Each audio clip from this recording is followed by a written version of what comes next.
ସକାଳେ ଛାଡିବେ ସନ୍ଧ୍ୟା ସୁଦ୍ଧା ନେଇକି ଯିବେ ସାଥିର। ହଁ ଆମ ସଂସାର ଭାସିଗଲା ଆଉ ନାନୀ ଦୌଡ଼ିକି ଆସିବ। ମାନେ ଝିଅ ବେଳୁ ବି ଅନ୍ୟାୟ ସବୁବେଳେ ଚାଲିଛି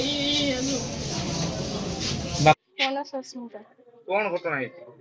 ତାଙ୍କ ଘରେ କଣ ପିଟା ମରା ଲାଗିଥିଲା। ମୁଁ ତ କିଛି ସେ ଯାହା ଶୁଣିତେ ପାଇଲି ଯେ ତାଙ୍କ ଘରେ ପିଟା ମରା ଲାଗିଥିଲା। ଆଉ ତାକୁ କଣ ପିଟିକି ମାରି ଦେଇଛନ୍ତି, ବିଷ ଖାଇକି କହୁଛନ୍ତି ଆମେ ସେ ବିଷ ଖାଇକି ମରିଯାଇଛି। ଘଟଣା କେତେବେଳେ? କହୁଛନ୍ତି ତ କାଲି ଆମକୁ ତ ଜାଣିନଥିଲେ, ମୁଁ ସନ୍ଧ୍ୟାବେଳେ ଜାଣିଲେ ତାକୁ ହସ୍ପିଟାଲ ନେଇକି ଆସିଛନ୍ତି, ଘରେ ଦେଇକି ଜଣେଇଛନ୍ତି। ଅନୁମାନ କଣ କରାହଉଛି? ମାରିଛନ୍ତି ଆଜିକି କେତେ ବର୍ଷ ହେଇଗଲାଣି ସେଠି ଖୁସିରେ ରହେ।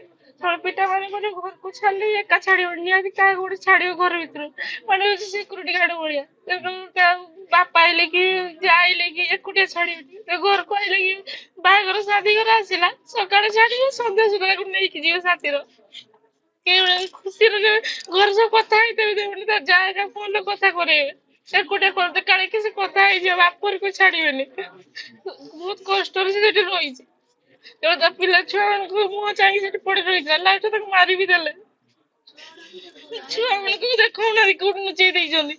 ମା ଏଠି ପଡିଛନ୍ତି, ଦିଟା ଛୁଆକୁ ଲୁଚେଇ ଦେଇଛନ୍ତି। ଦାବି କଣ କରୁଛନ୍ତି? ଆମ ଭଉଣୀଙ୍କୁ ନ୍ୟାୟ ଦରକାର, ଆଉ କିଛି ନାହିଁ। ତାଙ୍କୁ ଖୋଜିକି ଆଣନ୍ତି, ଶାସ୍ତି ଦରକାର ସେମାନଙ୍କୁ। ଯୋଉମାନେ ଅପରାଧ କରିଛନ୍ତି ତାଙ୍କ ବିରୁଦ୍ଧରେ କଣ କାର୍ଯ୍ୟାନୁଷ୍ଠାନ ଦରକାର? ଶାସ୍ତି ଦରକାର ସେମାନଙ୍କୁ। କଣ ଘଟଣା ହେଇଛି? ମାନେ କାଲି ରାତିରେ 9:45 ଆମ ଘରକୁ ଫୋନ ମାରିଛନ୍ତି, କହିଲେ ନାନୀ ତମ ଭଉଣୀ ବିଷ ଖାଇଦେଇଛି ଆଉ ଚାଲି ଆସନ୍ତୁ। ମୁଁ ଯାଇକି ପଚାରିଲି କଣ ହେଇଛି, ନା ଆମ ସଂସାର ଭାସିଗଲା ଆଉ ନାନୀ ଦୌଡ଼ିକି ଆସିବ। ସେଇଠି ତାଙ୍କ ଶ୍ୱଶୁର ଫୋନ ଛଡେଇନେଇ କହିଲେ ଯେ ଫୋନ କାଟ, ଫୋନ ରଖ, ସୁଇଚ୍ ଅଫ୍ କର। ଫୋନ ସୁଇଚ୍ ଅଫ୍ କରିଛି, ଆଉ ଫୋନ ଲାଗିଲାନି। ତାପରେ ବାପା ଘରକୁ କଲ୍ କଲାରୁ ବାପା କହିଲେ ଯେ ଆସେ ସବୁ।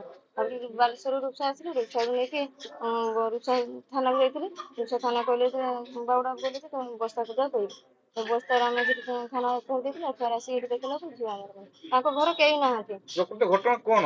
କାହିଁକି ବିଷ ଖାଇଲେ? ଆମେ ସେସବୁ କିଛି ଜାଣିନୁ। ତାଙ୍କର ସବୁବେଳେ ଝଗଡା ଯେ ଆଜିକି 6 ବର୍ଷର ବାହାଘର ହେଲାଣି।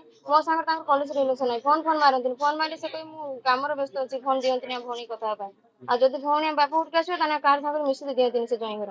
ଜ୍ୱାଇଁ ସାଙ୍ଗେ ସାଙ୍ଗେ ଆସିବେ, ସାଙ୍ଗେ ସାଙ୍ଗେ ନେଇକି ଯିବେ। ଆପଣ ଅନୁମାନ କଣ କରୁଛନ୍ତି? ଆତ୍ମହତ୍ୟା କରିଛି? ନା ଆତ୍ମହତ୍ୟା ତାଙ୍କ ଘର ମାରିଛନ୍ତି।